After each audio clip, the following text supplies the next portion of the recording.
Emmanuel Hostin, the husband of The View host Sunny Hostin, has been accused of widespread insurance fraud, and Sunny basically admitted to it on camera. Let's talk about it. Like my husband, operates on someone even though they don't have insurance, and then has to sue health insurance companies to get paid for the work that he's been trained his whole life to do. The true sign of the apocalypse is someone that dumb has a law degree.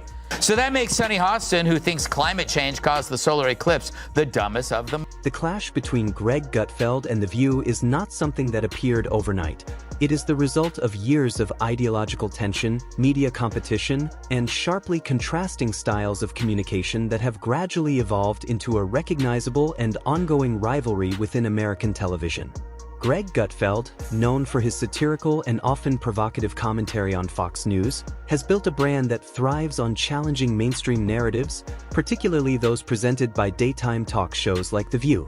On the other side, The View with You look tantalizing.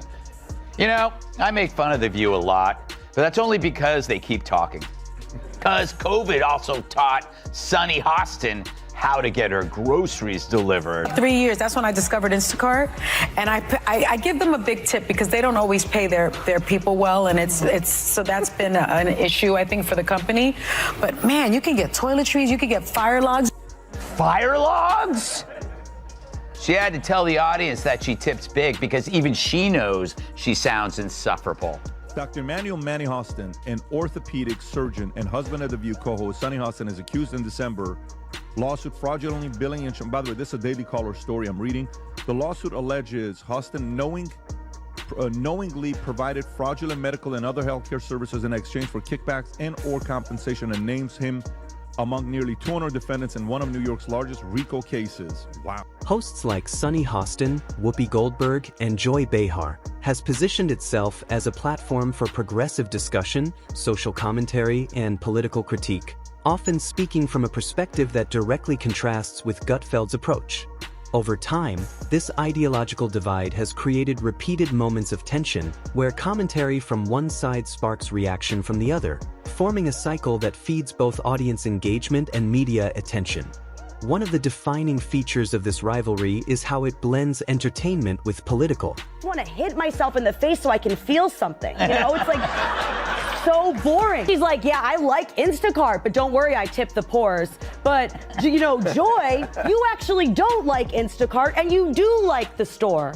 And then Joy is like, yeah, I do. I like to go to the store. I like to walk around and see what's at the store, what I do want, what I don't want. Maybe I want tuna fish, and I just want to hit myself. Discourse. Gutfeld frequently uses humor, sarcasm, and exaggeration to critique The View, framing his arguments in a way that appeals to viewers who are skeptical of mainstream media narratives. His monologues often highlight what he describes as contradictions or inconsistencies in the messaging coming from The View, particularly when it comes to issues of morality, accountability, and political bias. In response, hosts on The View have occasionally addressed Gutfeld directly or indirectly, sometimes dismissing his criticisms, other times framing them as part of a broader pattern of partisan media attacks. It's about The View. It's become like a medical hospital that displays human misfailure. Like it's like here, let's look at this political oddity. You know, it's like it really is like the left-wing equivalent of a carnival sideshow, except instead of bearded ladies and fat clowns and two-headed cows. Well, let me rephrase that. But The View is a victim of the sunk cost fallacy. You know, how can you now speak the truth when for years you've been telling lie after lie after lie? Now you're carrying this big bag of rocks around you because it's too harmful for their ego to admit that we really were dishonest. And they could be honest. All they would have to say is, look, we Trump so much. We were willing to lie about Joe Biden because we felt he was preferable. We thought our lying and our cover-up was on your behalf. Just say that. You're still scum, but at least you're honest scum. Exchanges, whether direct or implied, have contributed to a media dynamic where both sides benefit from the visibility generated by the conflict. The rivalry also reflects a deeper shift in how television audiences consume content. In an era dominated by viral clips, social media reactions, and fragmented attention spans, moments of confrontation, real or perceived, can quickly spread across platforms, amplifying their impact far beyond the original broadcast. Clips of Gutfeld criticizing The View, or The View responding to. The witch's coven finally shows me some lovin'. Yesterday on The View, yours truly was the subject of conversation. Apparently the broads have no idea who I am, or so they say. Hit it, Gladys. They said that Gutfeld talks about you all the time. Who is he? Well, really, who is he? I don't watch the show. He has a show. I don't watch the never show. heard of him. Yeah. I guess he's just obsessed with me. No. Next, Joy's gonna say she's never heard of carbs. Seriously, her denial of knowing me is as believable as her red hair.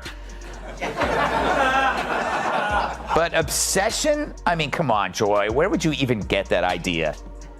Like Joy Behar's face, it's looking worse and worse by the day. More full of crap than Joy Behar after a night of scotch and Taco Bell. Her being named Joy is like me being named ugly. Joy wasn't there on the show. Apparently Mondays are her days off when she feeds in the pasture. It now smells like a humid day inside Joy Behar's moo-moo. Conservative commentators often circulate widely online, accompanied by commentary from viewers who interpret the exchanges through their own political and cultural lenses. This creates a feedback loop where each new incident builds on previous ones, reinforcing the perception of an ongoing feud. Another important aspect of this rivalry is the role of personality-driven media. Both Gutfeld and the hosts of The View are not just presenters of information. They are personalities with distinct voices, styles, and audiences. This means that disagreements are not just about ideas, they are also about identity, branding, and... Hey, Kat, did you ever see such a group? It's amazing how Joy and Whoopi became the smart ones. For me, the most shocking thing about the conversation was how truly boring it was. They're like, well, the cicadas, they're cicadas. Okay, but it was like every 100 years. No, it's every 17 years. Do you know how many Emmys this show has? 31. 31 Emmys? This show has 31. I mean, I'd hate to see the conversations that don't make headlines. Audience loyalty. Gutfeld's audience expects sharp, unapologetic critiques delivered with humor, while The View's audience often values discussion, debate, and perspective sharing, even when it becomes heated. When these two styles collide, the result is not just disagreement but a kind of performative conflict that becomes part of the entertainment itself.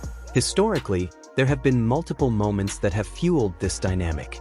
Gutfeld has repeatedly targeted The View in his segments, often using it as an example of what he considers media bias or hypocrisy. Meanwhile, The View has occasionally pushed back. Sausage maker Johnsonville is recalling more than 42,000 pounds of pork sausage for possible contamination with plastic fibers. Fortunately, authorities were able to track all 42,000 pounds to a single location in New York City. Against conservative commentators more broadly, sometimes referencing Fox News or figures associated with it, which viewers then connect back to Gutfeld.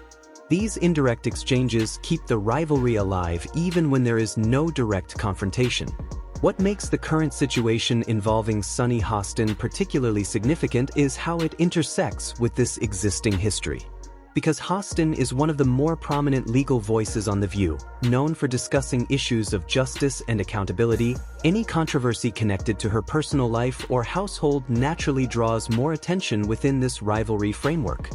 For Gutfeld and Kat Timpf, this presents an opportunity to revisit long-standing criticisms about perceived... No, I'm also not surprised that there's one part of the video from the show yesterday that you left out. Oh, really? Yeah, can we roll that, please? I don't watch the show that much, but I've seen it. Who is that? Who is that? Greg Gutfeld's one of the hosts of The Five, who, if I don't have anything nice to say, I generally don't say anything at all. I would just say this, his show should be called Kat Timpf, not Gutfeld, because she's the funny one on it.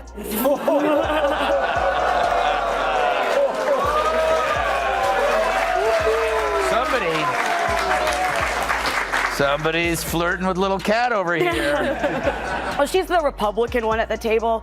But I just think as a libertarian, I'm always looking to find common ground with other people because nobody really shares my politics. So I find some common ground in The View where she thinks I'm funny and I agree. There you Moments of controversy are used to reinforce previously established narratives about credibility and bias. At the same time, it is important to recognize that this kind of rivalry is not unique to these particular figures. It reflects a broader trend in modern media, where competing platforms and personalities engage in ongoing conflicts that blur the line between journalism, commentary, and entertainment. These rivalries can drive ratings, increase online engagement, and shape public perception, but they can also complicate the audience's ability to separate factual. People have to wonder, where does Sunny Hostin get her opinions? Like you said, and it's obviously from her husband. She has to tell her what to say in The View, because without it, she's got nothing up there. She's not very bright. But the problem with her is that she went full racist. She injected skin color into a fairly generic behavior seen in all spouses, regardless of skin color. People marry, they listen to each other, they have something in common with them, they share their political views. She just didn't want to upset her husband by saying her husband makes her do everything, and then she'd have to accuse him of being a racist. Because if he told her that this is what white women do, then he's a racist. You see? Environment stories are rarely just about the facts. They are also about how those facts are framed, who is presenting them, and how audiences interpret them. The Gutfeld, The View dynamic illustrates how media ecosystems have become increasingly polarized, with different outlets and personalities catering to distinct audiences while also interacting with each other in ways that sustain attention and debate. As a result, each new controversy does not exist in isolation. It becomes part of an ongoing narrative that audiences follow over time. In the case of the current allegations, the historical rivalry adds an extra layer of You know who just stunk up The View. The Bidens joined The View this morning for the entire hour. The audience was caught off guard, but knew something was up when they saw a dozen Secret Service agents and 2 embalmers. There were a few awkward moments, though, when a confused Joe asked if he could bid on the showcase. But was he surprised, Kamala? meaning turning what might otherwise be a straightforward legal story into a larger media event shaped by years of commentary, criticism, and counter-criticism. Ultimately, this rivalry highlights the complex relationship between media, personality, and public perception in the modern age.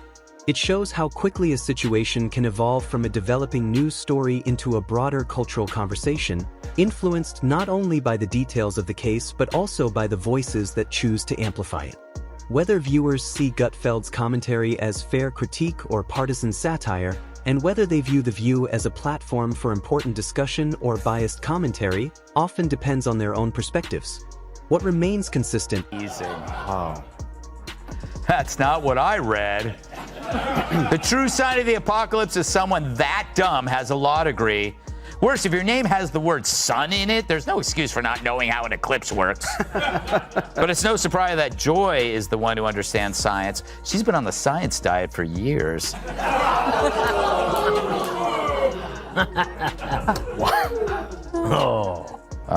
They're turning on me. So that makes Sunny Hostin, who thinks climate change caused the solar eclipse, the dumbest of them all. Because everyone knows the moon caused the eclipse, which is controlled by The View's gravitational pull. The controversy at the center of this story revolves around Dr. Emmanuel Hostin, an orthopedic surgeon and the husband of The View co-host Sunny Hostin. According to reports, a lawsuit filed in New York alleges that he was involved in a large-scale insurance fraud scheme tied to medical billing practices. The case is said to include nearly 200 defendants, making it one of the more significant legal actions of its kind in recent years. Allegations suggest that certain medical services may have been improperly billed, with claims of kickbacks and financial— Kat, how many co-hosts has The View had since it first started? I've lost count. I don't know any of these people. No, that's because they don't stick around long enough. There have been 17 since 1997. That's a lot. That's because they're women. Oh, really? Their hormones, they're changing their minds. I don't want to work here. Yes, I do.